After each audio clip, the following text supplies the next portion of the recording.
Pusing banget ya, masa sekarang ada wabah pneumonia lagi? Sebenarnya pneumonia itu apa sih? Yuk, daripada kita bingung-bingung, kita bahas tuntas di video ini. Thank you, Mama.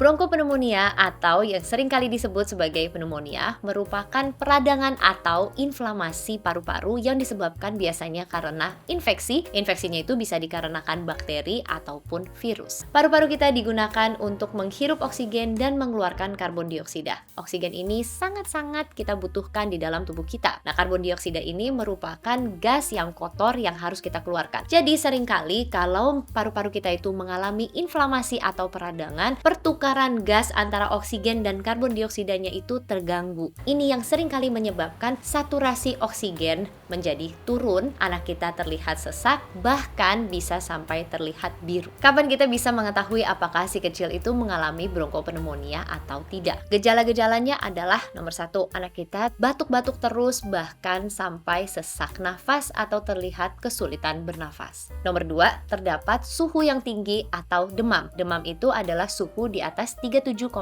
derajat Celcius. Nomor 3, terlihat cekungan di dada atau di daerah leher yang menandakan bahwa anak kita sedang berusaha untuk menarik nafas. Ini merupakan tanda bahwa anak kita sedang sesak nafas. Nomor 4 adalah karena anak kita sedang berusaha untuk bernafas, biasanya terdapat head bobbing atau kepala yang seakan-akan terangguk-angguk untuk mengoptimalkan tarikan nafas. Anak kita yang masih kecil biasanya terlihat sangat rewel dan juga kesulitan untuk menyusui. Anak kita yang lebih besar seringkali terlihat menolak makan dan minum karena mereka pun takut mereka akan tersedak kalau mereka makan atau minum. Jadi, diagnosis bronkopneumonia itu tidak bisa hanya dilihat dari rongsen dada saja. Gejala-gejala yang tadi perlu juga dilihat, kemudian kita perlu melihat saturasi oksigen. Kita juga bisa melakukan pemeriksaan darah lengkap untuk memastikan apakah ini disebabkan karena virus dan bakteri. Jadi, intinya anak kita yang terlihat sesak nafas perlu segera kita tangani supaya oksigen di dalam darahnya itu tidak bertambah turun. Karena oksigen yang kurang di dalam darah berarti oksigennya kurang juga di otak.